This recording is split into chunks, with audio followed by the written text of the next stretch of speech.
Hi everyone. I'm excited to be here this semester and taking this class with all of you. I'm a little intimidated, but I'm not going to let that discourage me.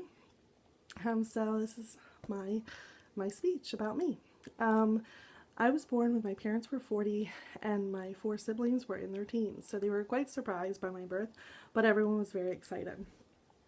My mom tells the story of all of my cousins and my four siblings falling out of the elevator excited to meet me. There was an argument over my name, and my father insisted that, why can't we take her home for a week without a name? Who cares? Let's do it. But they decided, my mom was so thankful, on Tammy. So that is my name, and that's where it came from. As a child, I grew up in Sussex County. It was very quiet. Raised by older parents. My siblings had moved on and they were adults. So I often dreamt of a more exciting place with more exciting people around me, but that didn't exactly happen. So in school, I was very shy and quiet. And I didn't really push myself academically, and no one really pushed me academically.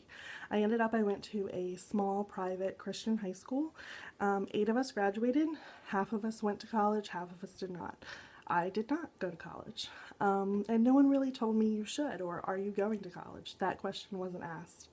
So it ended up about a year later, I came back and I said, oh, I'm gonna get married. So I married my high school sweetheart, and I had my daughter.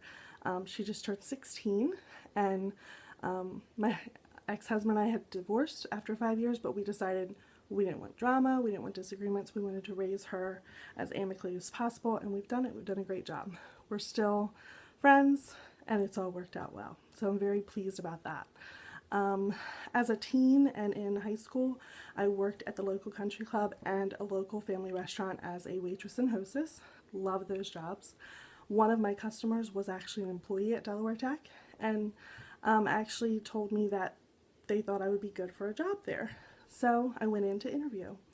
As I was going in the doors, the registrar, who I'd also waited on, motioned for me to come over to see him, and I did. And he took me into a boardroom, and I'd never seen a boardroom before. I think I was probably like 20, and I wasn't there to serve food, so that was different. But he had plans for me, and he thought that I would do a great job being cross-trained there in credit and non-credit, so that's what we did. And he helped me and guided me, and he was a mentor for many years for me. And it was a great person, and I miss him. And I know that he believed in me, and that was the most important thing, is to have someone believe in you. After that I left, but I kept in touch with everyone. It's very important to keep in touch. And a year later I moved back and I got a full-time position there with the college. So you're probably like, why are you taking this class? Well, I have one of the few positions there at the college that doesn't require a degree. And I've hemmed and hawed over the years. And I've taken classes and I've not finished, and I've been a procrastinator and had a lot of fear. But I have a lot of encouragement right now with my husband and my director at work and my colleagues, and they're all pushing me and so excited to support me through this process. So here goes nothing. My goal is to finish by the time my daughter graduates. I'm looking forward to that. A lot of the reason why I'm really in this place now is because about 2 years ago, my baby son, who's 6, was diagnosed with autism spectrum disorder. And that comes with a lot of fear and unknowns, and I did a lot of research, and it was scary, but he has done so well because he had an awesome teacher. And never underestimate the power of an amazing teacher that can change lives, because it happened for my son. He's doing awesome. He's in kindergarten. He's in his inclusion room.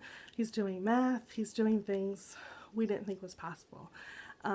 So he motivates me, and many people with autism motivate me, and just knowing that it doesn't matter what people say or what people think or what people don't say or what people don't think. You can do anything and be anything that you want to be. So in conclusion, I'm going to leave you with a quote for all of you, for my son, and even for me. A flower does not think of competing with the flower next to it. It just blooms. See you soon. Bye.